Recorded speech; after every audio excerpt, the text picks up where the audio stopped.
আন্তর্জাতিক মানবাধিকার দিবস উপলক্ষে নোয়াখালী সরকারি কলেজ ছাত্রদলের উদ্যোগে মানববন্ধন করা হয়েছে। মঙ্গলবার 10 ডিসেম্বর সকালে নোয়াখালী সরকারি কলেজের সামনের সড়কে ঘণ্টাব্যাপী এই মানববন্ধন অনুষ্ঠিত হয়। নোয়াখালী সরকারি কলেজ ছাত্রদল কর্তৃক আয়োজিত মানববন্ধনে বিগত হাসিনা সরকারের আমলে গুম ও খুন হওয়া ছাত্রদলের সকল নেতাকর্মী, কারাবন্দী সব নাগরিকের মুক্তির দাবি এবং আওয়ামী লীগ ও আইনশৃঙ্খলা রক্ষাকারী বাহিনীর নির্মম নির্যাতন নিপীড়নের ঘটনায় জড়িতদের দৃষ্টান্তমূলক শাস্তির দাবি জানানো হয়।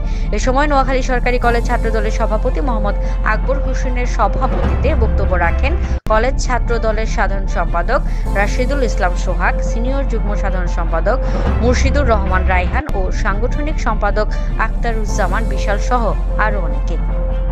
নোয়াখালী সরকারি কলেজ ছাত্রদলের সভাপতি মোহাম্মদ আকবর হোসেন তার বক্তব্যে বলেন, হাসিনা সরকারের আমলে বাংলাদেশের যেসব রাজনৈতিক নেতাকর্মী গুম ও হত্যাকাণ্ডের শিকার হয়েছে তাদের প্রত্যেকটি ঘটনায় জড়িতদের শাস্তি নিশ্চিত করতে হবে। এছাড়াও বিভিন্ন রাজনৈতিক দলের নেতাকর্মী, নাগরিক সমাজ, সাংবাদিক ও আলেম সমাজ যারা এখনো কারাবন্দী আছে তাদের মুক্তি দিতে হবে। বাংলাদেশের বিভিন্ন পর্যায়ের নাগরিক, বিভিন্ন রাজনৈতিক সংগঠনের নাগরিক, আলেম সমাজ, সাংবাদিক সমাজ সহ বিভিন্ন পর্যায়ের নাগরিক যারা এখনো কারান্তরীণ আছে তাদের মুক্তির দাবি করছি এই মানববন্ধনের মধ্য থেকে।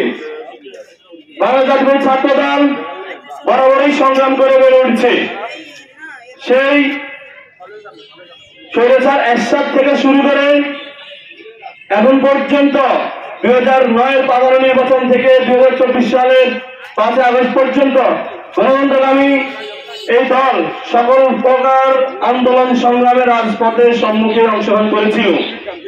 বাংলাদেশ জাতীয় ছাত্র দল অতীতের নাই প্রয়োজনে ভবিষ্যতে রাজপথে থাকবে, যে কোনো দেশের প্রয়োজনে যে কোনো রাখে।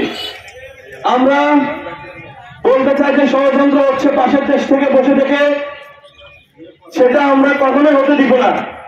বাংলাদেশ জাতীয় ছাত্র দল শক্ত হাতে দমন করবে এবং এই ষড়যন্ত্র করে কোনো লাভ হবে না।